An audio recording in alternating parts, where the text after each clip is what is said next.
আসসালামু আলাইকুম রহমতুল্লাহি ওবরাকাত। বিসমিল্লাহ আলহামদুলিল্লাহ ওসলাতু আসসালামু আলা রসুলিল্লাহ ওয়ালা আলিহি ওয়াসহাবিহি আজমাইন আম্মা বাদ। প্রিয় দর্শক শ্রোতা, কাছে কিংবা দূরে এই মুহূর্তে যে যেখান থেকে আমাদের সাথে যুক্ত হয়েছেন, আপনাদের সবাইকে আন্তরিক প্রীতি এবং শুভেচ্ছা জানাচ্ছি। সেই সাথে আমন্ত্রণ জানাচ্ছি নেক্সাস টেলিভিশনের প্রতিদিনকার আয়োজন বেকম্যানস বিস্কিটস নিবেদিত ইসলামী জীবন বিধানের আজকের পর্বে আপনাদের সঙ্গে আব্দুল কাহার রয়েছি। প্রিয় দর্শক, আপনারা জানেন যে রবিউল আউয়াল শুরু হওয়ার পর থেকে আমরা প্রতিনিয়তই রসুলের জীবনের কোনো না কোনো বিষয়কে জানার চেষ্টা করেছি। গতকালকে আমরা জানার চেষ্টা করেছি রসুলের নবুয়তের প্রথম দিন কেমন কেটেছে। আজ আমরা যা আলোচনা করতে চাই, সর্বপ্রথম কারা কারা ঈমান এনেছিল। এই কথাটা যত সহজ, কিন্তু আসলে বাস্তবতাও তত অনেক বড় কঠিন। কারণ হলো, সেই সময় যারা ঈমান আনত তাদেরকে এলাকা থেকে বিচ্ছিন্ন করা হতো, আত্মীয় স্বজনকে থেকে দূরে রাখা হতো, নির্যাতন করা হতো। অনেক বিষয় আছে এখানে, যে আসলে এত কিছু ঝুঁকি নিয়েও কোন কোন মানুষগুলো, কোন কোন স্বর্ণের মানুষগুলো রসুলের উপর ঈমান এনেছিল, যুবক বয়সে কারা এনেছিল, ছোট বয়সে কারা এনেছিল, পুরুষদের মধ্যে থেকে নারীদের মধ্যে থেকে ঈমান আনাটা তখন সহজ ছিল কি না, বিস্তারিত জানবার চেষ্টা করবেন ইনশাআল্লাহ তাআলা। প্রিয় দর্শক, এ বিষয়ে কথা বলবার জন্য আমরা আমন্ত্রণ জানিয়েছি উত্তরা সেন্ট্রাল মসজিদের সম্মানিত খতিব, বিশিষ্ট Islamic scholar Sheikh doctor Rafiqul Islam মাদানীকে। আসসালামু আলাইকুম রহমতুল্লাহি ওবরাকাতু। ওয়ালাইকুম আসসালাম রহমতুল্লাহি ওবরাকাতু। স্যার, কেমন আছেন? জি আলহামদুলিল্লাহ, আপনি ভালো আছেন? আলহামদুলিল্লাহ, আল্লাহ রাব্বুল আলামিন ভালো রেখেছেন। আপনার মাধ্যমে দর্শকদেরকে গুরুত্বপূর্ণ মেসেজ দেওয়ার চেষ্টা করব, কারণ আমার দর্শকরা তো আসলে সকলেই আপনার জীবন আলোচনা শুনতে পায় না, কিন্তু আশা করছি আপনার মাধ্যমে সিরাতের মৌলিক বিষয়গুলো জানবেন ইনশাআল্লাহ তাআলা। ইনশাআল্লাহ। বারাকাল্লাহু ফিকুম। প্রিয় দর্শক, আপনিও চাইলে আমাদের সাথে আয়োজনে যুক্ত হতে পারবেন। নেক্সাস টেলিভিশন ইসলামিক এই পেজের কমেন্টে যে কোনো প্রশ্ন আমাদেরকে জানালে সেই সকল প্রশ্নের সারাই সমাধান জানবার চেষ্টা করবেন ইনশাআল্লাহ তাআলা। এছাড়া টেলিভিশনের পর্দায় দেখানো নম্বরে ফোন কলের মাধ্যমে আপনারা আমাদের সাথে যুক্ত হতে পারবেন। যারা আমাদেরকে ফোন করেন তাদেরকে আবারও বলছি, টেলিভিশনের ভলিউম কমিয়ে আমাদেরকে আপনারা প্রশ্ন করবেন। আপনাদের প্রশ্নগুলো সংক্ষেপে মূল কথাগুলো আমাদেরকে জানানোর চেষ্টা করবেন ইনশাআল্লাহ তাআলা। মোহতারাম, আপনি বিষয়টি শুনলেন যে সর্বপ্রথম কারা ঈমান এনেছিল, যদি আপনি শুরু করেন যে তাদের বৈশিষ্ট্য। আলহামদুলিল্লাহ, আসসালাতু ওয়াসসালামু আলা রাসূলিল্লাহি ওয়া বাদ। দেখুন, নবী মুহাম্মদ রাসূলুল্লাহ সাল্লাল্লাহু আলাইহি ওয়াসাল্লামের নবুয়তের ধারা শুরু হয়েছিল গারে হেরা থেকে। জি, গারে হেরায় তিনি বসা মহৎ লক্ষ্যে, সেই পিছনের ব্যাকগ্রাউন্ডে হয়তো আমরা নাই গেলাম। জিবরিল আলাইহিস সালাতু ওয়াসসালাম তিনি যখন ওহী নিয়ে আসলেন, যে 5টা আয়াত নিয়ে এসেছিলেন, এইখানে নবীজি সাল্লাল্লাহু আলাইহি সাল্লামকে সলাতের কথা, জাকাতের কথা, সিয়ামের কথা, পর্দার কথা, জিহাদের কথা অথবা দাওয়াত ইলাল্লাহর কথা কোনো কিছুর কথা বলা হয়নি। জাস্ট একটা বিষয়কে হাইলাইট করা হয়েছে, সেটা হলো জ্ঞান, নলেজ, পড়াশোনা করা। তো এই 5টা আয়াত নাজিল করে জিবরাইল যখন চলে গেলেন, নবীজি সাল্লাল্লাহু আলাইহি সাল্লাম যখন ধীরে ধীরে অস্বাভাবিক পরিস্থিতিতে স্বাভাবিক হলেন, আগ্রহ বেড়ে গেল যে সেই দূত এত সুন্দর বাণী আবার যদি আসতো। এইভাবেই কিন্তু একটা লম্বা সময় কেটে গিয়েছে। কেউ কেউ বলেছেন যে ফাতরাতুল ওহী 6 মাস ছিল, কেউ কেউ বলেছেন ছিল 3 বছর। এর মধ্যে নবীজিকে দাওয়াত দেওয়ার কথা, অন্য কাউকে মুসলমান বানানোর কথা বলা হয়নি। আরও কিছুদিন যাওয়ার পর আল্লাহ সুবহানাহু ওয়া তাআলা আয়াত নাজিল করলেন, ইয়া আইয়ুহাল মুদ্দাসসির কুম ফাআনজির ওয়া রাব্বাকা ফাকাব্বির।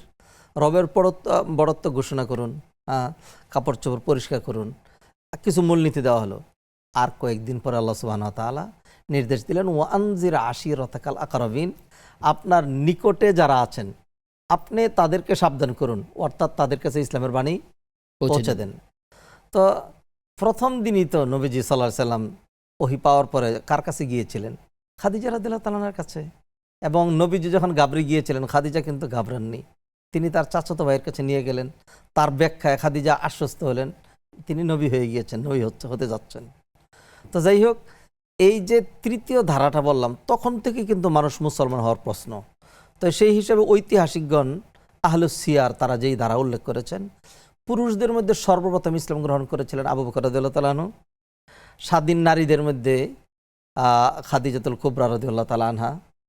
আর কৃতদাসের মধ্যে যায়েদ ইবনে হারেসা। আর যুবক কিশোরদের মধ্যে সর্বপ্রথম ইসলাম গ্রহণ করেছিলেন আলী রাদিয়াল্লাহু তাআলা আনহু। এই 4 জন হলো একদম মিন আওয়াইলিস সাহাবা, সর্বপ্রথম যারা ইসলাম গ্রহণ করেছিলেন। 4 ধরনের নর, স্বাধীন নারী, তারপরে গোলাম এবং একজন কিশোর। এরপরে নবীজি সাল্লাল্লাহু আলাইহি সাল্লামের দাওয়ার সঙ্গী হলেন কে? আবু বকর রাদিয়াল্লাহু তাআলা আনহু। এবং দুইজনের মাঝখানে কি আন্ডারস্ট্যান্ডিং, কি সম্পর্ক ছিল সেটা তো কোরআন হাদিস ঘাটলে, ইতিহাস ঘাটলে আমরা দেখি। নবীজির দাওয়ার সঙ্গী হলেন আবু বকর রাদিয়াল্লাহু তাআলা আনহু। এইবার সেই দাওয়ায় তিনি অংশগ্রহণ করলেন, দাওয়াত দিতে শুরু করলেন। এরপরে যারা প্রথম দিকে ইসলাম গ্রহণ করলেন, যেমন ওসমান ইবনু আবি কুহাফা, তিনি ইসলাম গ্রহণ করলেন। আরেকজন ওসমান ইবনু মাজউন, জুবাইর রাদিয়াল্লাহু তাআলা আনহু, তারপরে আবু তলহা ইবনু জুবাইর তিনি, তারপরে ইসলাম গ্রহণ করলেন সাদ রাদিয়াল্লাহু তাআলা আনহু, আরকাম ইবনু আবিল আরকাম। এরপরে আরও ইসলাম গ্রহণ করলেন আব্দুর রহমান বিন আউফ। শেখ, জি, আমরা জি। তাদের অবদানগুলো এবং তারা ইসলাম গ্রহণ করার পরে কোন কোন সমস্যার সম্মুখীন হয়েছিলেন বা কী ধরনের কথাবার্তা গুরুত্ব থেকে এসেছিল, আমরা সেই বিষয়গুলো জানবো। আমাদের সাথে দর্শক যুক্ত আছেন। জি, প্রিয় দর্শক, কে আছেন আমাদের সাথে? আসসালামু আলাইকুম। ওয়ালাইকুম আসসালাম ওয়া রাহমাতুল্লাহ। জি, আমি নারায়ণগঞ্জ থেকে বলছিলাম যে আমাদের দুইটা প্রশ্ন ছিল। একটা প্রশ্ন হচ্ছে যে আমি বইতে পাইছিলাম যে সূরা ওয়াকিয়া পড়লে বরকত বা ধনী হওয়ার সম্ভাবনা আছে। এটা কতটুকু সত্যতা, নাকি আপনি কোরআন তেলাওয়াত করলেই চলবে, না সূরা ওয়াকিয়া মাগরিবের পরে পড়লে এটা ফজিলত আছে, এটা কতটুকু সত্যতা, জি, এটা জানার ছিল। আরেকটা জানার ছিল যে আমরা কলেমায় পড়ছিলাম ছোটবেলায় যে কলেমায় তামজিদ, লা ইলাহা ইল্লা আনতা মুরাদিয়াল্লাহ। এখন বাচ্চাদের বই চাপার পাইতেছে অন্যরকম। এখন কোনটা সঠিক এটা একটু জানালে একটু ভালো হতো। জি, শুকরিয়া। আপনি থাকুন আমাদের সাথে, আমরা জানার চেষ্টা করব ইনশাআল্লাহ তাআলা। আমাদের সাথে কে আছেন দর্শক? আসসালামু আলাইকুম ওয়া রাহমাতুল্লাহি ওয়া বারাকাতুহু। ওয়ালাইকুম আসসালাম ওয়া রাহমাতুল্লাহ। দিদি, আমি নীলা বলছিলাম হুজুর পাবনা থেকে। জীবন, দুইটা কোশ্চেন করব স্যারের কাছে। ফার্স্ট কোশ্চেন হচ্ছে স্যার, হচ্ছে যে আমরা যে পোশাকটা পরিধান করি, আমি শুনেছি যে পরিধানের কাপড়টা যখন আমরা ধোবো তখন 3 বার কাচতে হয়, মানে 3টা ধোয়া দিতে হয় নামাজের কাপড় চোপড়। কিন্তু আমরা যখন ওয়াশিং মেশিনে কাপড় ইউজ করতেছি তো ওইটা তো 1 ধোয়া হচ্ছে, তো ওইটা কি পবিত্র হচ্ছে? ওখানে তো 3 ধোয়া হচ্ছে না। জি এটা অবশ্য অন্যরকম প্রশ্ন হুজুর, তারপর আমার জানার আগ্রহ দেখে আমি করেছি। জি, বুঝতে পেরেছি। আর আর আরেকটা হুজুর, আমার মায়ের কোশ্চেন আছে আজকে একটা, যে নরমালি আমরা যে পানিটা খাই জগ থেকে, বাঁ হাত দিয়ে জগ ধরে ডান হাতে পানিটা ঢালতেছি, ডান হাত দিয়ে তো পানিটা খাচ্ছি, কিন্তু বাঁ হাতে পানি ঢেলে ওই পানিটা খাওয়া যাবে কিনা, নাকি গ্লাসে ডান হাত দিয়ে পানিটা ঢালতে হবে, এই বিষয়ে একটু আচ্ছা, বলবেন। ঠিক আছে। আপনি থাকুন আমাদের সাথে, আমরা জানার চেষ্টা করছি। আমাদের সাথে আর কে আছেন দর্শক? আসসালামু আলাইকুম ওয়া রাহমাতুল্লাহি ওয়া বারাকাতুহু। ওয়ালাইকুম আসসালাম ওয়া রাহমাতুল্লাহি ওয়া বারাকাতুহু। আমি মৃত্তিকা মনি বলছিলাম বাড়িধারা থেকে। জীবন, স্যার, আমার আজকে দুটো কোয়েশ্চেন আছে। আমার ফার্স্ট কোয়েশ্চেন হচ্ছে, আমি শুনেছি যে একজন ফিমেল পার্সন মারা যাওয়ার পরে আল্লাহুম্মা আগফির লাহা ওয়ারহামহা এটা পড়তে হয়, এটা কি ঠিক আছে? আর আমার সেকেন্ড কোয়েশ্চেন হচ্ছে, আমি শুনেছি যে মানে এখন একটা প্রচলন দেখি, আগে কখনো দেখিনি এটা, যে মৃত ব্যক্তিকে কবরস্থ করার পরে তালকিন পড়া হয়, এটা কি সুন্নাহসম্মত? আচ্ছা ঠিক আছে। আপনি থাকুন আমাদের সাথে, আমরা জানবার চেষ্টা করছি। আমাদের সাথে ইতোমধ্যে আরও একজন দর্শক যুক্ত হচ্ছেন। দর্শক কে আছেন? আসসালামু আলাইকুম। ওয়ালাইকুম সালাম। জি দর্শক, আপনার জানার বিষয়টি কি? আমার জানা 19 সালে হজ করতে গেছিলাম। জি, হুম, আমরা 2 বোন গেছিলাম। তো ওখানে মনে করেন ওই যে ওই আলী মসজিদের কাছে গেছিলাম দেখতে। তো ওখানে কিছু মাটি আমি নিয়ে এসেছিলাম। আচ্ছা, তা আমার বোন, এই দেশে আসার পরে আমার বোন এখন বলছে কি যে তুই মাটি চুরি করে নিয়ে এসেছিস। তো এটা কি আমার চুরি করা হয়েছে? আমি মাটিটা এনেছিলাম এখন একটু উজু করার জন্য, যে একটু গোল করে উজু করবো। সেটা কতটুকু আচ্ছা ঠিক আছে, আমরা যতটুকু বুঝতে পেরেছি জানাবেন। এখানে আরও কিছু প্রশ্ন আসবে, আমরা সেইগুলো জানবো ইনশাআল্লাহ তাআলা। আমাদের সাথে আরও একজন দর্শক যুক্ত হয়েছেন ইতিমধ্যে। দর্শক কে আছেন? হুজুর আসসালামু আলাইকুম। ওয়ালাইকুম আসসালাম ওয়া রাহমাতুল্লাহ। হুজুর, আমি ঢাকা ধানমন্ডি থেকে বলছি।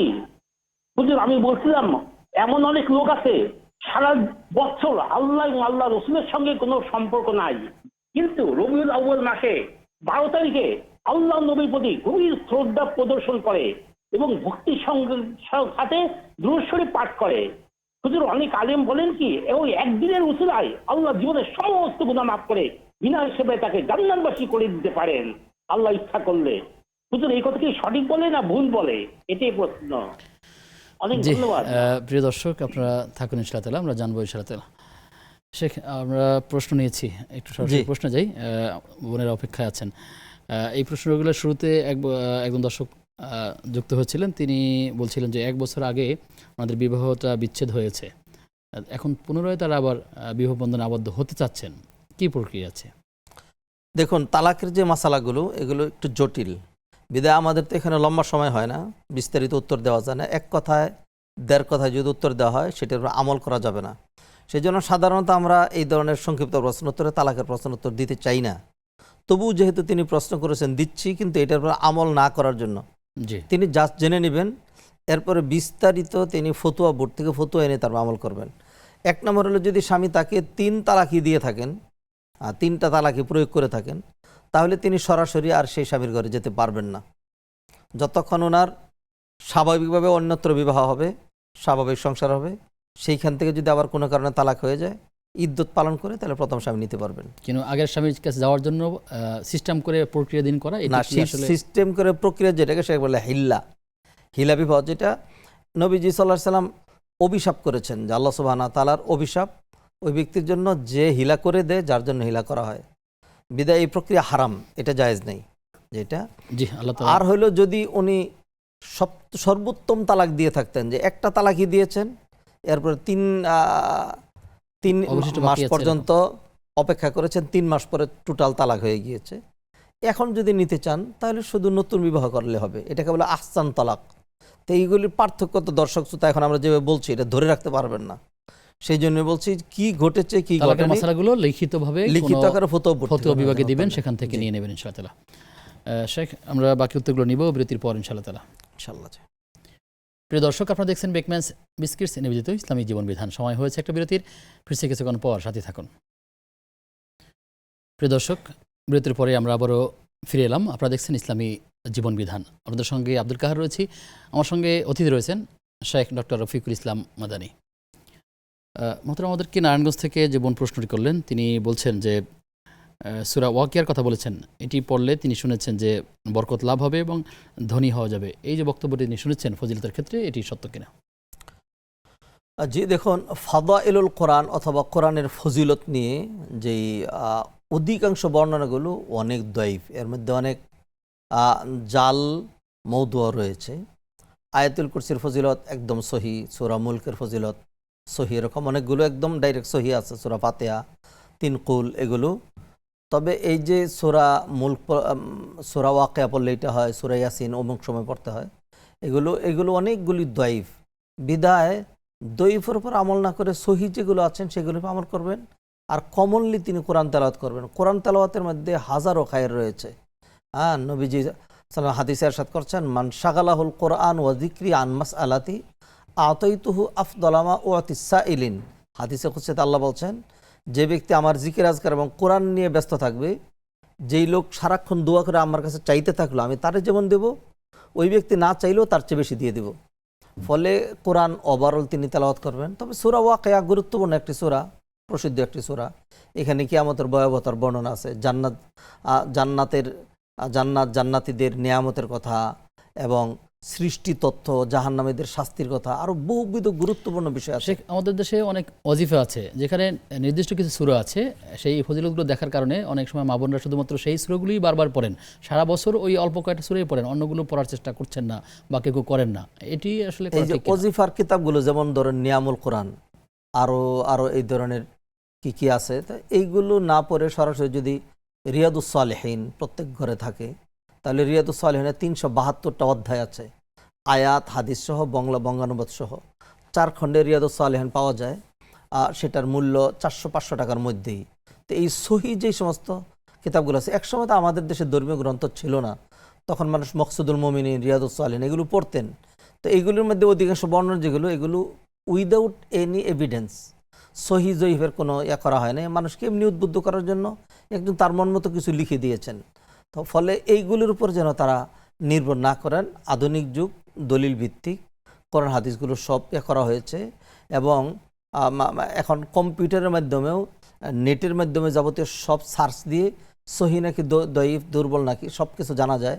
বিধায় আমরা পরামর্শ দেব যে অথেন্টিক গ্রন্থগুলো, ধর্মীয় পুস্তকগুলো তারা পড়বেন, তাফসির পড়তে পারেন, সরাসরি রিয়াদুস সালেহিন, মাকসুদুল মুমিনিন এবং নিয়ামুল কোরআন, এই ধরনের বইগুলো মানে একদম না পড়ার আমরা অ্যাডভাইস দিচ্ছি, কারণ এখান থেকে মানুষ ভালোর চাইতে খারাপটাই শিখে বেশি। এটি যেমন আছে, আবার এই মকসুদুল মুমিনিনের সহি একটা ভাষণ বের হয়েছে, সেখানে লেখাই আছে যে কোরআন ও হাদিসের দৃষ্টিতে সহিভাবে আগের কথাগুলো বাদ দিয়ে নতুন করে সংকলন করা হয়েছে। বাজারে এমনও বই রয়েছে নামটি পরিবর্তন আগে আবার সহি শব্দটা যুক্ত করে এটাকে মডারেট করা হয়েছে। ফলে সেটা নেওয়া যেতে পারে, যারা নাকি এটা এই কাজটা করেছেন, যে দয়ীফটা বাদ দিয়ে সহিটা নিয়ে আসছেন, সেটার উপর আমল করা যেতে পারে। জি, দর্শক আছেন, প্রিয় দর্শক কে আছেন আমাদের সাথে? আসসালামু আলাইকুম। ওয়ালাইকুম আসসালাম ওয়া রাহমাতুল্লাহ। আমার 3টা প্রশ্ন। জি। 1 নম্বর প্রশ্ন হলো, আমার খালা শাশুড়ি সম্পর্কে, খালা শাশুড়ি উনি অসুস্থ ছিল 1 মাসের মতো, ওনার দেখভাল করার মতো কেউ ছিল না। আমি মানে অনেক একটু সেবা যত্ন যতটুকু পারছি আমি করছি। ওনার কিছু জিনিস ছিল আমার কাছে, মানে সংসারের যেমন হান্ডি পাতিল, ওই ধরনের কিছু জিনিস। জিনিসগুলা মৃত্যুর আগে আমি ওনারে জিজ্ঞেস করছি যে এই জিনিসগুলো আমি কাকে দিব। উনি বলছে ওনার ছেলের নাতিরে দিতে, ছেলের ঘরের নাতিরে। জি। আর অনেক অসহায় ছিল, গরিব, মানে বলতে গেলে ভিক্ষা করে খেত আর কি। আচ্ছা। সেক্ষেত্রে উনি বলছে ওনার ছেলের ঘরের নাতিরে দিতে। উনি তো মারা গেছে এখন। এখন এই জিনিসগুলা কি ওই ছেলের এই দিতে হবে, নাতিরেই, না বিক্রি করে ওনার নামে দান সাদ্দা করে দিতে পারবো আমি? এটা হলো 1 নাম্বার প্রশ্ন। জি। আর 2 নাম্বার প্রশ্ন হলো, ওই জিনিসগুলা যদি বিক্রি করে তাহলে ওগুলাকে আমি কিনে নিতে পারবো? আচ্ছা। আর 3 নাম্বার প্রশ্ন হলো, ওনার সাথে মানে আগলা একটা ছিল, মানে জিন ছিল। এটা উনি মারা যাওয়ার 2 দিন পরে যে ছেলের জিনিসগুলা দিতে বলছে, ওর উপরে বর করে, বর কইরা মানে আমার প্রতি অনেকটা অসহায়, মানে অনেকটা দুর্বলতা দেখায়, মানে আমারে বুঝায়, আমারে ছাড়া ও খাইতে পারে না, চলতে পারে না, আমার খালা শাশুড়ির রুহু কষ্টে আছে, ওই যে দেখা যাইতেছে আমি কষ্ট পাইলে উনি কষ্ট পায়, বিভিন্ন ধরনের কথা বলে। জি। আমি কি করতে পারি? আচ্ছা, ঠিক আছে, আপনি থাকুন আমাদের সাথে, আমরা জানার চেষ্টা করছি। আমাদের সাথে আর কে আছেন দর্শক? হ্যালো, আসসালামু আলাইকুম। ওয়ালাইকুম আসসালাম ওয়া রাহমাতুল্লাহ। হ্যালো হুজুর, আমার 3টা প্রশ্ন। জি। আমার প্রথম প্রশ্ন হইছে, আমার একটা খাবারের হোটেল আছে, তো হোটেলটা আমরা 2 জনে চালাই, তো হোটেলেই বেশিরভাগ সময় দিতে হয়। ও ফাঁকে ফাঁকে আর কি আমার স্বামীরে নামাজে পাঠাই, বাসার সাথেই হোটেল। তো ওনারে কি আমি মাগরিবের নামাজটা জামাতে পাঠাইতে পারবো? পরে কি আমি জামাত থেকে আসলে পরে নামাজটা পড়তে পারবো, নাকি উনি আগে বাসায় আসে পাঠাই, পরে উনি যাওয়ার পরে উনি বসে, পরে আবার আমি আসি, এইভাবে পড়ি? তো ওনার তো জামাতে যাওয়া হয় না, কারণ কর্মচারীর হাতে তো আর ক্যাশ দিয়ে দেওয়া যায় না, এটা তো বোঝেন হুজুর। এটা জানার ছিল। জামাত শেষ করার পরে কি আমার নামাজটা মানে দোয়া জিকির আছে কিংবা একটু দেরি হয়, দেরি সুস্থে, এই জন্য আর কি আগে পাঠাই যে আপনি আগে পড়ে আসেন, পরে আমি যাবো, আর এইভাবে আর কি চলতেছে। তা আমি চাইতেছি যে জামাতে পাঠানোর পরে আসার পরে আমি আর কি বাসায় এসে নামাজটা পড়ব, তো এইভাবে কি নামাজটা হবে আমার? জি, ঠিক আছে। আর জি। আর দ্বিতীয় প্রশ্ন হইছে, আগে আমি এই 5 বছর ধরে আপনার অনুষ্ঠানটা দেখি, আমি এই 5 বছর ধরে নিয়মিত দেখি। এখন আমার দোকানে থাকা লাগে, তো এই জন্য আমি দেখতে পারি না, অনেক আফসোস করি। আমি মাঝে মাঝে ফোন, ওই দোকানে বসে একটু ফোন করলে, একটা ছোট্ট একটা প্রশ্ন করলে আপনারা যদি ফোনে দয়া করে আমার একটু উত্তরটা দিয়ে দিতেন, আমার খুব, যেমনকি আমি কালকে প্রশ্নটা করছিলাম, আমাকে উত্তরটা দেওয়া হয়নি। আপনার পরের প্রশ্ন কি আপনার? জি, আমাদের সাথে আর কে আছেন? আসসালামু আলাইকুম। ওয়ালাইকুম আসসালাম রহমতুল্লাহ। আচ্ছা, আমার প্রশ্ন ঠিক না, এটা আমি কি বলবো, এটা বলছি যে আপনারা মানে এই যারা বক্তা থাকেন আর কি, তারা এক একজন এক এক রকম ভাবে বর্ণনা করে থাকেন মানে এই প্রশ্নের উত্তরগুলো। এখন এতে করে আমাদের অনেকের মধ্যে এটা বৈষম্য তৈরি হয়ে যায় যে কারটা রেখে কারটা ধরবো বা কারটা মানবো। এটাই হচ্ছে গিয়ে মেন আমার প্রশ্ন আর কি। প্রশ্নটা আগে দিন। আমি হয়তোবা টুইটারে বা অনলাইনে অনেক কিছুই দেখি, অনেক কিছুই জানি, কিন্তু এটা তো অনেকেই জানে না, তাই না? স্পেশালি গ্রামীণ সেক্টরে যেটা যদি বলি বা নিম্ন যারা আছেন তাদের সেক্টরে যদি বলি, এটা একটু পরিষ্কার করবেন। আর বক্তাকে আমি বলবো যে এটা ইসলামিক ফাউন্ডেশনের থ্রুতে, এটা এই যে যেমন আগে যে তারাবির নামাজ এক এক মসজিদে এক এক রকম হতো, কিন্তু যখন তৈরি করা হলো যে জি, আপনার মূল বিষয়টা বুঝতে পেরেছি। আপনি থাকুন আমাদের সাথে। শেখ আপনার এই প্রশ্নের উত্তরটাই শুরুতে দেবেন ইনশাআল্লাহ তাআলা। শেখ আপনার কাছে সরাসরি আসছি। আমাদের এই সর্বশেষ প্রশ্নটি, তিনি বলছেন যে এক এক ইসলামিক স্কলার এক এক রকম বক্তব্য দিয়ে থাকেন, কিন্তু আসলে জনমনে বিভ্রান্তির আশঙ্কা আছে কি? আমি একটু উত্তরটা এইভাবে দিতে চাই যে আসলেই এটা খামাখা একটা ব্লেম ওলামায়ে কেরামের উপর দেওয়া হয়। যারা দেন এটা ইচ্ছা প্রণোদিত কিনা জানি না, অথবা আসলে আলেম ওলামাদের উত্তর কখনোই বিপরীত নয়, মৌলিক বিষয়গুলোতে সবাই এক। আমি এই সেম প্রশ্ন একজন আমাকে বললো, আপনারা এক একজন এক একটা বলেন, আমরা কোনটায় যাব? তাই আমি বললাম যে আপনাকে বাংলাদেশের কোন আলেম বলছে 5 ওয়াক্ত নামাজ পড়া লাগবে না? সবাই তো বলে, তাবলিগ, জামাত, কওমি, আলিয়া, পিরালি সবাই 5 ওয়াক্ত নামাজের কথা বলে না? আপনি আপনার পরিবারকে 5 ওয়াক্ত সালাত পড়েন না? তো তাই বললো যে কোন আলেম কোন পন্থী বলছে পর্দা করা ফরজ না? আপনি আপনার স্ত্রী মেয়েকে পর্দা করান? করাই না। তাই বললাম যে তাহলে খামাখা, তাহলে আমাদের কারণে আপনি পর্দা করাচ্ছেন না, নামাজ পড়ছেন না। আপনি খুঁচায় খাঁচায় যেগুলি মুস্তাহাবের, যেখানে একাধিক মত আছে যে কোনটা করলে চলে, ওইটাই না আপনি খুব বিভ্রান্তিতে পড়েন, ওইটার একটা না করলে এই আলোচনাটা আরেকটু ব্যাখ্যা সাপেক্ষ। আমাকে আবার এখানে আবার আসবো, বিরতিটা নিয়ে আসি, ফিরে ইনশাআল্লাহ। ঠিক আছে, ইনশাআল্লাহ। প্রিয় দর্শক, আপনারা দেখছেন বেকম্যানস বিস্কিটস নিবেদিত ইসলামী জীবন বিধান। সময় হয়েছে আবার একটা বিরতির। ফিরছি কিছুক্ষণ পর, সাথে থাকুন। বিরতির পরে সবাইকে আবারও মোবারকবাদ জানাচ্ছি। নেক্সাস টেলিভিশনের প্রতিদিনকার আয়োজন বেকম্যানস বিস্কিটস নিবেদিত ইসলামী জীবন বিধানের আজকের পর্বে আপনাদের সঙ্গে আব্দুল কাহার রয়েছি। আমার সঙ্গে অতিথি রয়েছেন শেখ ডক্টর রফিকুল ইসলাম মাদানী। অর্থাৎ আমরা আগের প্রশ্নে ফিরে আসলাম যে আলেমদের মধ্যে অনৈক্য আছে কিনা। আসলে আমি যেটি বলতে চাই একদম স্পষ্ট ভাষায়, সেটি হলো যে মৌলিক বিষয় যেগুলো ফরজ, ওয়াজিব এবং স্পষ্ট হারাম, এই সমস্ত বিষয়ে ওলামাদের মাঝখানে কখনো কোনো ইখতিলাফ নাই। কোনো পন্থী আলেম বলেন নাই যে কুত্তা খাওয়া জায়েজ, এটা কেউ বলেননি। এবং কেউ বলেননি যে বাংলাদেশ থেকে পূর্ব দিকে ফিরে নামাজ পড়তে হবে, এটা কেউ বলেননি। এবং কোনো আলেম বলেননি যে নামাজের জন্য অজু শর্ত নয়, অজু ছাড়া নামাজ পড়া যাবে। উনি তারাবির প্রসঙ্গ নিয়ে বলছেন যে আমরাও তো বলছি না, তাহলে কোনটা নিয়ে আলোচনা আছে? জি, মানে ওই যে তারাবির প্রসঙ্গ নিয়ে এসছেন, তারাবির আগে যে এশার সালাত, এটা আহলে হাদিস, হানাফি, শাফি, মালিকি যাদের মতে বলেন এশার সালাত ফরজ 4 রাকাত। সৌদি আরবেও, ইউরোপেও, আমেরিকাতেও, বাংলাদেশে, সারা বিশ্বে সমস্ত জায়গায় প্রতি রাকাতে রুকু একটা, কেউ 2টা বলেন নাই। প্রতি রাকাতে সেজদা 2টা, কেউ 3টা বলেন নাই। দ্বিমত যেগুলো সেগুলো সর্বোচ্চ মুস্তাহাব অথবা সর্বোচ্চ সুন্নাহ। তো মুস্তাহাব এবং সুন্নাহ বিষয়ের মধ্যে কিছু মতের বৈপরীত্য থাকতে পারে, সেইখানে আপনি যে কোনোটা মানলে পারেন, অথবা যদি 2টার একটাও না মানেন তাহলেও তো সমস্যা নাই। যেমন ধরুন সলাতে হাত কোথায় বাঁধতে হবে, এটা নিয়ে ইখতিলাফ আছে। হ্যাঁ, কেউ বলছেন বুকের উপরে, কেউ বলছেন নাভির উপরে, নাভির নিচে। তো এখন কেউ যদি হাত টোটাল নাই বাঁধে, তবু কি তার সালাত হবে না? হবে, তার সালাত হবে। তা সুতরাং এই ধরনের বিষয়ের মধ্যে তা কোথায় এমন কি আছে যে সমস্যা যিনি করবেন একটাই করবেন সারা দেশের মানুষ? যিনি এই সমস্যাটা দেখেন, তিনি কিন্তু হাত বাঁধাটা ওনার সমস্যা না, উনি কিন্তু নামাজই পড়েন না। কারো কারো ক্ষেত্রে হতে পারে এমন। জি, কারো কারো ক্ষেত্রে এমন হইতে, মানে এইটাই অধিকাংশ ক্ষেত্রে। কারণ যারা সালাত আদায় করে এরা এইটা নিয়ে কিন্তু তাদের কাছে খুব মৌলিক বিষয় না যে আহা আরেকজন আরেকটা বলে, তো সুন্নত মুস্তাহাব। এখানে তারাবির সালাতের ক্ষেত্রে 2টা মত আপনি পাচ্ছেন সারা বিশ্বে। 8 রাকাত পড়বেন নাকি 20 রাকাত পড়বেন, দুইটাই সহি। নবীজি 8 রাকাত পড়েছেন, কোনোদিনই নবীজি সাল্লাল্লাহু আলাইহি ওয়াসাল্লাম 20 রাকাত পড়েননি। ওমর রাদিয়াল্লাহু তাআলা সাহাবাদেরকে নিয়ে 20 রাকাতের ইয়া করেছেন। সাহাবাদের ফলে দুইটাই শুদ্ধ। কেউ যদি 8 রাকাত না পড়ে, কেউ যদি 6 রাকাত পড়ে, তাহলে কি গুনাহ হবে? কেউ যদি 8 রাকাতের জায়গায় 12 রাকাত পড়ে, গুনাহ হবে। ইমাম মালিক রাহিমাহুল্লাহ মসজিদে নববীর ইমাম ছিলেন, তিনি তারাবি লোকজনকে সহ 36 রাকাত পড়তেন।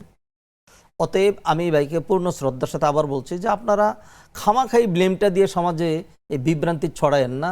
আলেম ওলামারা কোনো হারামের ক্ষেত্রে স্পষ্ট হারাম, সুদ হারাম, কেউ কি কথা বলেছে না সুদ হালাল, তার মানে নফল এবং সুন্নাতের ক্ষেত্রে বা এই ধরনের নফল সুন্নার ক্ষেত্রে কিছু মতামত তো ভিন্ন থাকতেই পারে। সেখানে যে কারো এইটা মানুষকে আল্লাহ সুবহানাহু ওয়া তাআলা এক বিবেক দেন নাই, আকল দেন নাই, এক দৃষ্টিভঙ্গি দেন নাই।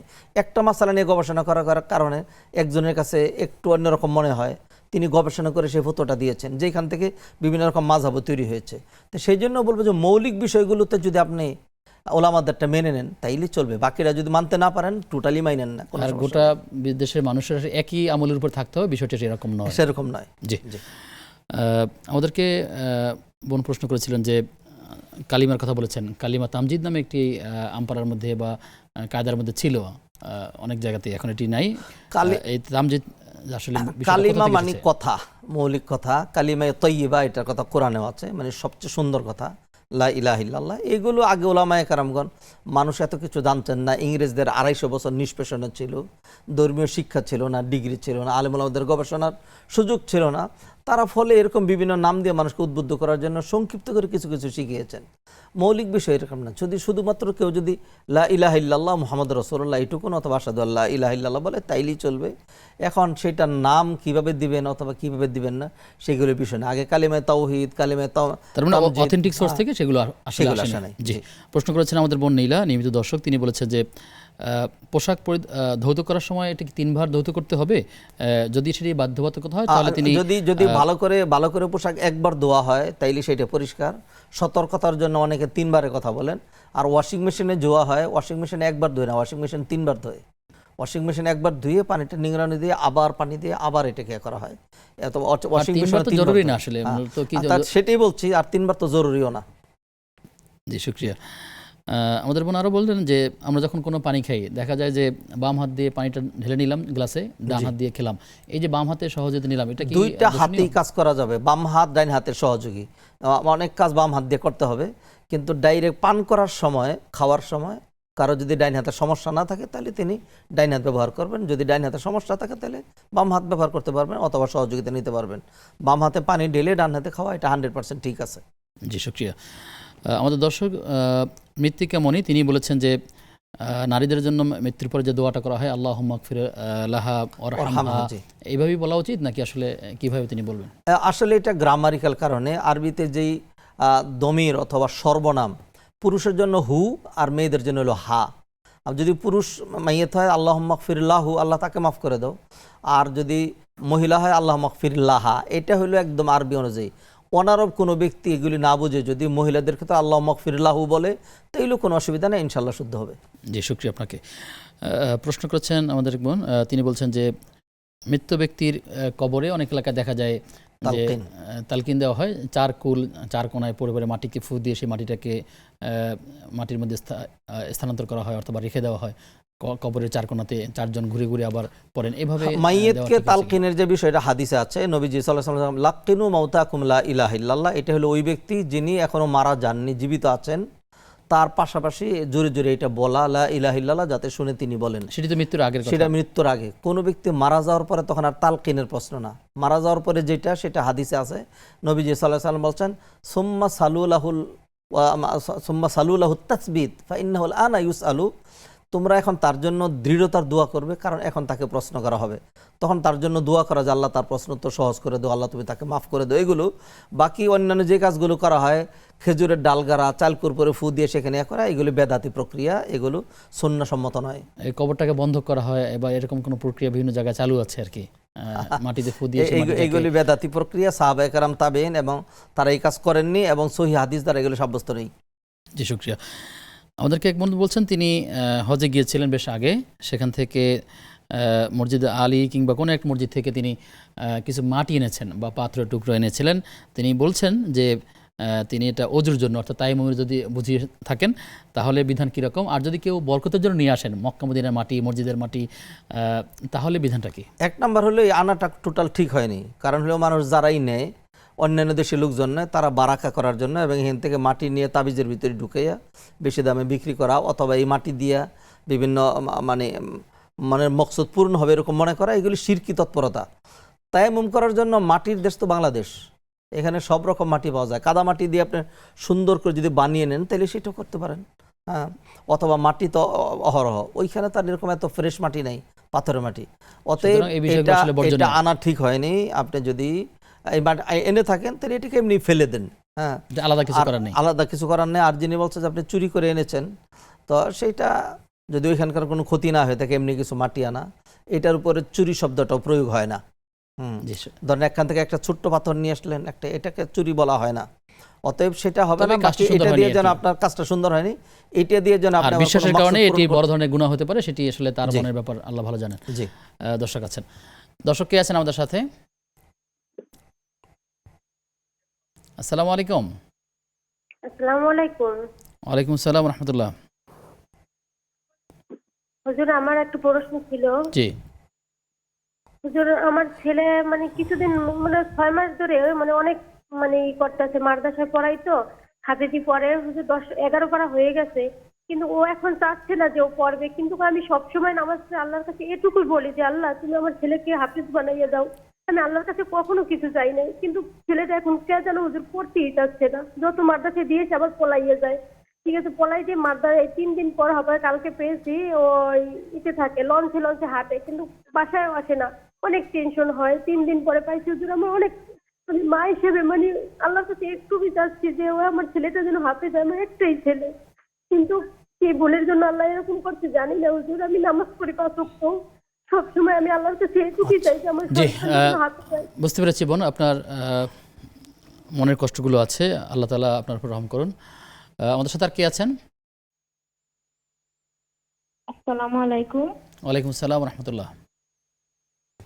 আমি প্রশ্ন করতে চাইছিলাম যে কোনো মৃত ব্যক্তির জন্য অন্য কোনো পরিবার থেকে ব্যাংকে ইন্টারেস্টের টাকা যদি দেওয়া হয়, ওই মৃত ব্যক্তির মৃত্যুবার্ষিকীতে সেই টাকা দিয়ে যদি এতিমখানায় খাওয়ায় বা দোয়া পড়ায়, তাহলে ওই মৃত ব্যক্তি কি ওই সওয়াব পাবে? আরেকজনের ইন্টারেস্টের টাকা আর কি ওই ব্যক্তির পরিবারকে দিলে, সেই মৃত ব্যক্তির পরিবার যদি ওই টাকা দিয়ে এতিমখানায় খাওয়ায় বা দোয়া করায়, তাহলে কি ওই মৃত ব্যক্তি সেই সওয়াব পাবে? এখানে প্রশ্নটি হচ্ছে যে, বুঝছি, ঠিক আছে। জি, আমাদের সাথে আর কে আছেন? আসসালামু আলাইকুম। ওয়ালাইকুম আসসালাম রহমতুল্লাহ। জি, আমি জানতে চাচ্ছিলাম, 3টা কোশ্চেন ছিল আমার, আমি কি 3টাই করবো? জি জি, সংক্ষেপে ভাই। জি জি, আচ্ছা আচ্ছা, ঠিক আছে। প্রথমটা হচ্ছে আমার ধরেন ভাইয়ের, আমার বড় ভাই মারা গেছেন, তো তার স্ত্রী জীবিত আছেন, নিঃসন্তান। তা এখন উনি কি আমার মার কোনো সম্পদের জন্য ওয়ারিস হিসাবে দাবি করতে পারেন কিনা, নাম্বার 1। নাম্বার 2 হচ্ছে আমার ভাবি, আমার মৃত ভাইয়ের ওয়াইফ যেহেতু নিঃসন্তান, উনি কি আমার বাবার পৈতৃক সম্পত্তি থেকে কিছু অংশ পাবেন কিনা, এটা হচ্ছে আমার দ্বিতীয় কোশ্চেন। আর তৃতীয় কোশ্চেন হচ্ছে যে আমার তো ছোট বাচ্চা 1.5 বছরের, তো ও ধরেন যে ডাইপার খোলা থাকলে যে কোনো জায়গায় পেশাব করে দিল আর কি, তো সেটা কি ধরেন আমি একবার কাপড় দিয়ে মুছে ফেললে হবে, নাকি ওই জায়গাটা পাক করার জন্য আমাকে ওই মানে কাপড়টা ধুয়ে 3 বার ওই মানে ফ্লোরটা পরিষ্কার করা উচিত? জি, ধন্যবাদ। আপনার 3টি প্রশ্ন আমরা পেয়েছি, আমরা একটা গ্রহণ করলাম। বাকি দুটো বিষয় ওয়ারিশ বন্টন এবং উত্তরাধিকার সম্পর্কিত। সেই প্রশ্নটির জন্য আপনি লিখিতভাবে যারা এই বন্টন নামক করেন কিংবা উত্তরাধিকার অ্যাপস থেকে আপনি বিষয়টি জেনে নিতে পারবেন। আপনাকে ধন্যবাদ। শেখ, আমাদের কাছে বেশ কিছু প্রশ্ন জমা হয়েছে, যদি আপনি আমাদেরকে উত্তরগুলি একে একে দেন। একজন বলছেন যে বোন, ছেলে 6 মাস ধরে মাদ্রাসা পড়াশোনা করেন, কিন্তু একটু অনিয়ম দেখা যাচ্ছে, সে মাদ্রাসা যেতে চাচ্ছে না। এই যে অনীহা, এই বিষয়ে একটু কথা বলেন। যে একটা আমার কথা হলো, হিপসটা তো একটু কঠিন। তো হিপস যখন মাঝামাঝি পর্যায়ে চলে আসে, তখন বিশেষ ট্রেন্ড আপ মানে শয়তান এখানে একটু ডিস্টার্ব করার চেষ্টা করে। এই জন্য একটু শক্ত হাতে এটাকে হ্যান্ডেল করা লাগবে, আদর দিয়ে বাবা শোনা বলে। হ্যাঁ, একবার এই জড়তা ছুটিয়ে দিতে পারলে ইনশাল্লাহ তার হেফজ হয়ে যাবে। এখানে অনেক দিক থেকে অনেক সময় পিতামাতা খুব কঠোরতা থাকেন, কখনো কখনো মাদ্রাসার পরিবেশটা কঠোরতা থাকে, সন্তানরা ভয় পায়, যেতে চাচ্ছে না, এমনটি হয়। সেই জন্য যদি তার মাদ্রাসায় সমস্যা থাকে, মাদ্রাসাটা দেখতে হবে। তাকে শুধু ডাইরেক্ট শাসনে হবে না, আদর দিয়েও করা লাগবে। 2 নম্বর, বোন যেটি বলেছেন সেটি হলো তিনি আল্লাহর কাছে কিছু চান নাই, একটা জিনিসই চেয়েছেন। কেন? সবই তো আল্লাহর কাছে চাবেন। এটা এরকম না যে আল্লাহর কাছে অন্য কিছু চাইলাম না, খালি ছেলেটার জন্য চাইলাম, আল্লাহ দিল না। আল্লাহর কাছে কি অভাব আছে নাকি? আপনি সবই আল্লাহর কাছে চাবেন, এইটাও চাইতে থাকেন, নিরাশ হওয়ার কিচ্ছু নেই। ছেলেকে কাছে রেখে আদর করে বুঝিয়ে, এবং মাদ্রাসায় যদি তার উপর কঠোরতা আরোপ করা হয় তাহলে সেটাও আপনারা দেখবেন। এইভাবে তো আমাদের এখানে দেশে- সম্পর্ক প্রশ্ন আছে যে অনেক গার্ডিয়ান মনে করেন যে সন্তানকে আসলে হাফিজি হতে হবে, হাফিজ হতে পারলে আলহামদুলিল্লাহ ভালো, তবে ভালো, জি। মূলত হাফিজ বলতে চাই আসলে কোন জিনিসটা আমরা তাদেরকে দিতে চাই বা কি করা উচিত এক্ষেত্রে? আমাদের সমাজে এটা আসলে আমাদেরই ভুল, আমরা মনে করি যে ছেলেকে হাফেজি বানাইতে হবে। তো হাফেজ হওয়া পর্যন্ত তো তারা ধর্মীয় বিধিবিধান কিছুই জানে না, জাস্ট কোরআনটা মুখস্থ করলো। কোনো ছেলে যদি হিফজ করতে না পারে অথবা তার কাছে এটা খুব কঠিন মনে হয়, তাহলে তাকে চাপ না দিয়ে তাকে যদি মানে কিতাবি লাইনে অথবা মাদ্রাসার সাধারণ পড়াশোনা যেগুলো সেগুলো যদি করানো হয় তাহলে সেটা আরও ভালো হবে। ওইগুলো তার অত এরকম কঠিন না। তো সেই জন্য আমরা পরামর্শ দিচ্ছি, কেউ যদি একান্ত হেফজে না আগাইতে না চায়, তাকে সবার একবারে- স্মরণশক্তি একরকম থাকেও না জি, আসলে অনেকে। তাকে একদম বিভ্রান্ত না করে অথবা তার উপর মেন্টাল প্রেশার না দিয়ে মানে তাকে যদি সাধারণ পড়াশোনা করানো হয় তাহলে সেটা বেশি ভালো হবে। জি, শুকরিয়া। আমাদেরকে একজন বলেছেন যে তার খালা শাশুড়ি অসুস্থ ছিলেন দীর্ঘ সময়, তিনি খেদমত করেছেন, তার ব্যবহৃত কিছু বিষয় রয়েছে।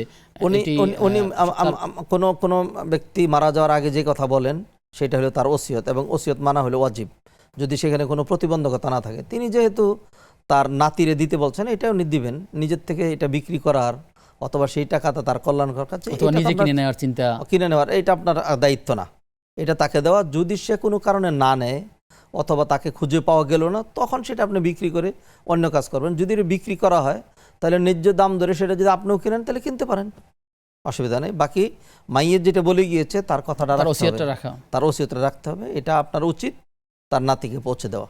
এবং তিনি বলছেন যে দুষ্ট জিন তাকে ডিস্টার্ব করে, এক্ষেত্রে এইগুলো খামাখা বলা যাবে না। কেমনে জানেন? মানে আশঙ্কা ওইখান বা- থেকে যে জিন এসছে আবার ওইখানে গেছে, জিনে এটা বলছে, এই ধরনের কথাবার্তা আমরা বিশ্বাস করি না। জি শেখ, আরও কিছু প্রশ্ন আছে, আমরা জানবো বিরতির পর ইনশাআল্লাহ। প্রিয় দর্শক, আপনারা দেখছেন বেকম্যানস বিস্কিটস নিবেদিত ইসলামী জীবন বিধান। সময় হচ্ছে সর্বশেষ বিরতির, ফিরছি কিছুক্ষণ পর, সাথে থাকুন। বিরতির পরে সবাইকে আবারও আমন্ত্রণ নেক্সাস টেলিভিশনের প্রতিদিনকার আয়োজন বেকম্যানস বিস্কিটস নিবেদিত ইসলামী জীবন বিধানের আজকের পর্বে। আপনাদের সঙ্গে আব্দুল কাহার রয়েছি, আমার সঙ্গে অতিথি রয়েছেন শেখ ডক্টর রফিকুল ইসলাম মাদানী। মোহাম্মদের এক বোন জানতে চাইছেন যে তার স্বামী স্ত্রী তারা দুজনেই একটি খাবার হোটেল করেন, নামাজের সময় হলে অনেক সময় কেউ আগে পড়ে কেউ পরে পড়েন। এই যে স্বামী জামাত মিস হয় কখনো কখনো, আবার স্বামীকে তিনি আগে পাঠিয়ে নিজে পরবর্তীতে একটু বিলম্বে সালাত আদায় করতে হয় সঙ্গত কারণে, এতে কোনো গুনাহ হবে কিনা বা করণীয় কি? এক নম্বর বিধান হলো সলাৎটাকে সময় মতো পড়া লাগবে। তবে সলাতের সময় তার একবার 2-4 মিনিট না, যদি 2-4 মিনিট এদিক সেদিক হয় তাতে ইনশাল্লাহ আশা করি কোনো সমস্যা নাই। মাগরিবের সলাত 3 রাকাত ফরজ, একজন পড়ে আসার পর আরেকজন পড়তে পারেন। বিশেষ করে যদি এরকম হয় যে জামাতে যাবেন আর নারী, জি, বিশেষ করে যদি এরকম হয় যে বোন পর্দা মেনটেন করে তিনি এটা করছেন, তাহলে তো তার জন্য জায়েজ রয়েছে। সেক্ষেত্রে পুরুষের জন্য জামাত যেহেতু জরুরি, তাকে জামাতে পাঠাইতে হবে। হ্যাঁ, রেগুলার জামাত মিস করলে তাহলে সলাৎ আদায় হবে না, কারণ পুরুষের সলাৎ জামাতের সাথেই পড়তে হবে। কোনো উজুরে কোনো কারণে হঠাৎ জামাত ছুটে গেল, একাকি পড়লো, তাহলে ইনশাল্লাহ আশা করি হয়ে যাবে। কিন্তু জামাতের সাথেই সলাৎ আদায় করা হবে, সাংঘাতিক গুরুত্বপূর্ণ। নবীজি সাল্লাল্লাহু আলাইহি ওয়াসাল্লাম বলছেন, যারা জামাতে যায় না, আমার মন চায় আমি তাদের ঘরে আগুন দিয়ে তাদেরকে সব পুরাইয়ে দিই, কিন্তু ঘরে যেহেতু নারীরা বাচ্চারা আছে সেই জন্য সেই কাজটা করলাম না। অনেক বড় ধমকি দেওয়া হয়েছে। অতএব রেগুলার। আর আরেকটা বিষয় হলো, কেউ যদি দিনদারি মেনটেন করেন তাহলে সেক্ষেত্রে যদি পারা যায়, আমি অনেককে দেখেছি এরকম, সলাতের সময় তিনি তার দোকান বন্ধ করে দেন। হ্যাঁ, রাষ্ট্রীয়ভাবে বিধানটি নাই, সামাজিকভাবে কার্যকরী নাই, তিনি যে আল্লাহর উপর ভরসা করেন যে সলাতের সময় আমারটা বন্ধ থাকবে, সলাতের পরে আবার খুলবো, আল্লাহ আশা করা যায় আল্লাহ তাআলা তার বিক্রির মধ্যে বরকত দিতে পারেন ভিন্নভাবে।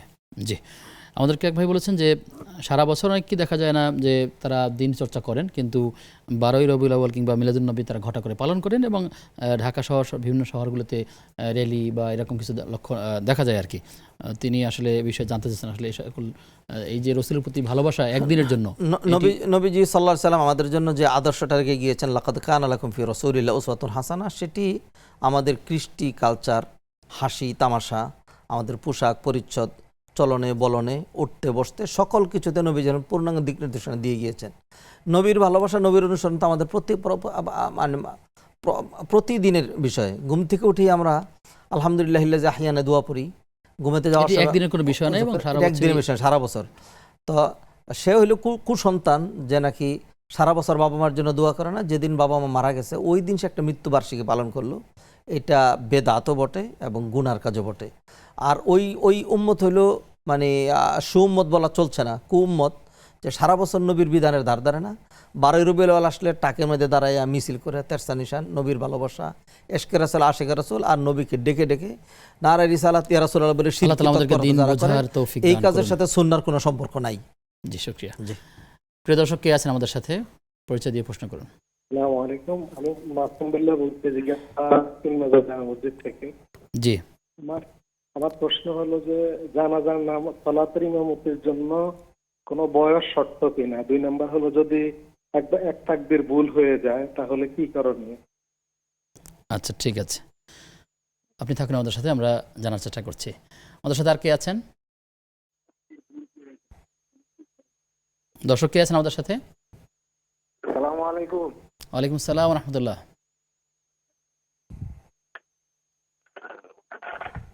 হ্যালো, জি, দর্শক শুনতে পাচ্ছি। আপনি? আসসালামু আলাইকুম। ওয়ালাইকুম আসসালাম ওয়া রাহমাতুল্লাহ।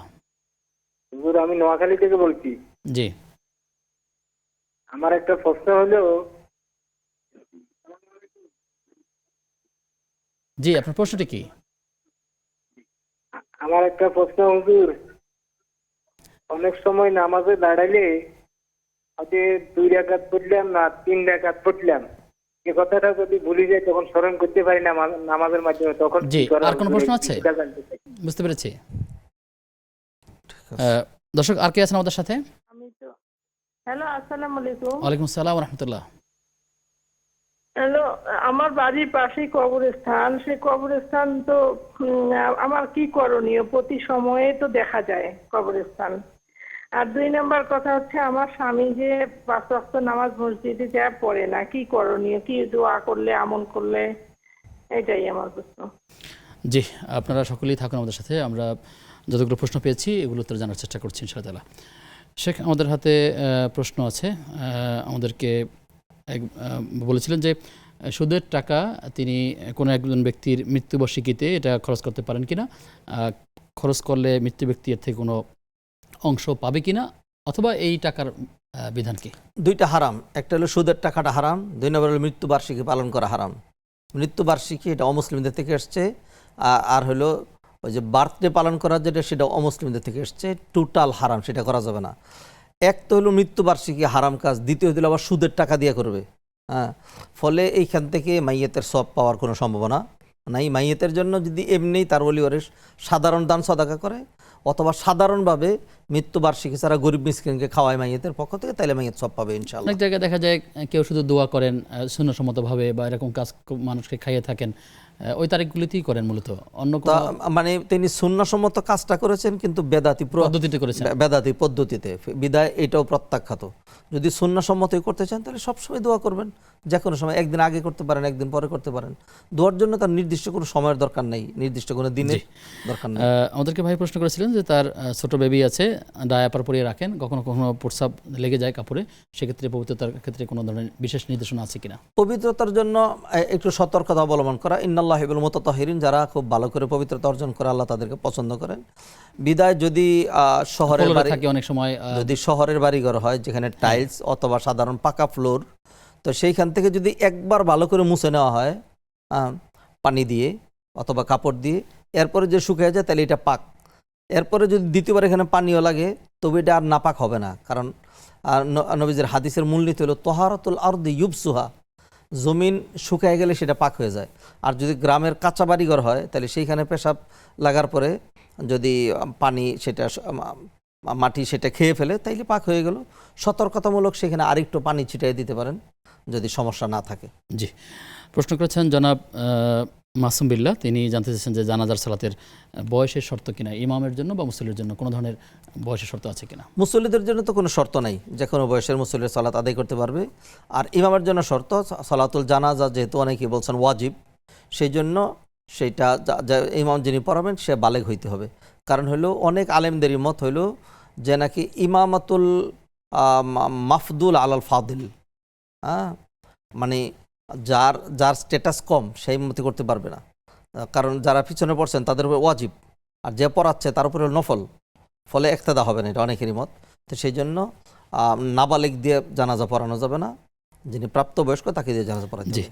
জানাজার তাকবীরের ক্ষেত্রে যদি কখনো এমন হয় যে ভুল হয়ে গেল, কোনো একটা জানাজার তাকবীর, ভুল সেক্ষেত্রে হইতেই পারে, ভুল হইলে পিছন থেকে লুকমা দেওয়া হবে। আর যে লুকমা না দেওয়া হয় তাহলে সেক্ষেত্রে বেটার হলো জানাজার সালাত আরেকবার দোহরানো, যেহেতু লাস্টের তাকবীর মাইয়াতের জন্য দোয়া করা হয়, তো এটাই মুখ্য বিষয়। যদি সেটা বাদ পড়ে যায় তাহলে তো সেটাকে আবার পড়া লাগবে। তবে ভুল হইলে সেটা সেজদে সাহু দিয়ে শুদ্ধ করার মতো কোনো বিষয় নাই, কারণ হলে এমনিতে সেজদা নাই, তাহলে সেজদে সাহু দিবে কেমনে? জি, তো সেই জন্য যদি তাকবীরটা মাইয়াতের ছুটে যায়। জন্য দোয়া সহ যদি এটা হয়, অন্য তাকবীরে যদি ভুল হয়ে থাকে, এটা ইমাম সাহেব বলতে পারবেন তিনি কোনটায় ভুল করেছেন। যদি এরকম হয় যে দুরূদ পড়া হয় নাই অথবা এই ধরনের কোনো কিছু বাদ পড়েছে কিন্তু মাইয়াতের জন্য দোয়া হয়েছে, তাহলে এক তাকবীর কমও যদি হয় সালাত হয়ে যাবে ইনশাল্লাহ। আর যদি আমার হয় যে মাইয়াতের জন্য দোয়াই হয়নি, যেটা মুখ্য বিষয়, তাহলে সালাতটা তিনি আদা করবেন, আদা করবেন, দ্বিতীয়বার পড়বেন। জি, শুকরিয়া। প্রশ্ন করেছেন যে নামাজ 2 রাকাত পড়লেন নাকি 3 রাকাত করলেন, সন্দেহ হয়, করণীয় কি? এটা এটা এটা হইতে পারে মানুষের। তিনি সলাতের মধ্যেই ঠিক করার চেষ্টা করবেন কোনটা হয়েছে। যদি এরকম হয় যে না কোনোভাবে ঠিক করতে পারছেন না, তাইলে তিনি যেটা সর্বনিম্ন সংখ্যা সেটাকে ভিত্তি ধরবেন, সেটা ধরেই সামনে মানে বাকি হলো নামাজ শেষ ধরুন করবেন। তার সন্দেহ হচ্ছে হয়তো 2 না হয় 3, জি, তাইলে 2 এবং 3-এর মধ্যে কম হলো 2 ধরে বাকিটা ফিল আপ করবেন, পরে সাজদা সাহ দিবেন। আর যদি 3 এবং 4-এর মধ্যে মানে টক্কর হয়, তাহলে 3টাকে নির্দিষ্ট ধরে বাকি নামাজ সম্পন্ন করবেন। পরে সাজদা সাহ দিবেন। আমাদের বোন বলেছেন যে কবরস্থান দেখলে করণীয় কিছু আছে কিনা, তার বাড়ির পাশে কবরস্থান। করণীয় খুব তো ছোট্ট ভালো, করে এটা নেব। খুব ভালো যে বাড়ির পাশে কবরস্থান, এটা দেখে যেন মনে করেন যে আমি যে ঘরে আছি আরামে আছি, এর মধ্যে এটা আমার বাড়ি না, ওইটা হলো আমার ঠিকানা। অতএব মাস্ট হ্যাভ প্রিপারেশন, মৃত্যুর কথা চিন্তা করবেন। প্রস্তুতি নিতে হবে। আর তাদের জন্য দোয়া করবেন এই কবরস্থানে যারা আছে, আল্লাহ যেন তাদেরকে জান্নাতবাসী করেন। জি, সর্বশেষ প্রশ্ন হচ্ছে যে স্বামী নামাজে যেতে চায় না মসজিদে, আমাদের বোন তার কি করতে পারে? শুধু দোয়া দেওয়া হবে না, দাওয়াও দিতে হবে। যেহেতু তিনি স্ত্রী, তার সাথে তো স্বামীরা স্ত্রীদের কথা শুনতে বাধ্য। রাজায় করে রাজ্য শাসন, রাজার মাথায় রানীর আসন। হ্যাঁ, ফলে উনি যদি খানা না দেন, উনি যদি ঘর থেকে বের করে দেন, উনি যদি বলে অসম আমার দ্বারের কাছে, একটু ভালোবাসার মধ্যে দিয়ে তাকে একটু শাসনের মধ্যে নিয়ে যেতে হবে, একটু ভালোবাসা শাসন। জি জি, শুকরিয়া আপনাকে। শেখ, আপনার মাধ্যমে আমরা অনেকগুলো বিষয়ের উত্তর জেনেছি। আবার কখনো দেখা হলে নতুন কোনো বিষয় নিয়ে আলোচনা হবে ইনশাআল্লাহ তাআলা। জাযাকাল্লাহ খাইরান। বারাকাল্লাহু ফিকুম। প্রিয় দর্শক, এতক্ষণ আপনারা দেখছিলেন বেকম্যানস বিস্কিটস নিবেদিত ইসলামী জীবন বিধান। যতগুলো বিষয়ে কথা বলেছি, আল্লাহর কাছে দোয়া করি আল্লাহ তাআলা আমাদেরকে বিষয়গুলো পালন করার তৌফিক দান করুন। আজ এ পর্যন্তই। আগামী অনুষ্ঠান দেখবার আমন্ত্রণ জানিয়ে আজকের মতো বিদায় নিচ্ছি। আল্লাহ তাআলা সবাইকে ভালো রাখুন, সুস্থ রাখুন। আসসালামু আলাইকুম ওয়া রাহমাতুল্লাহি ওয়া বারাকাতুহু।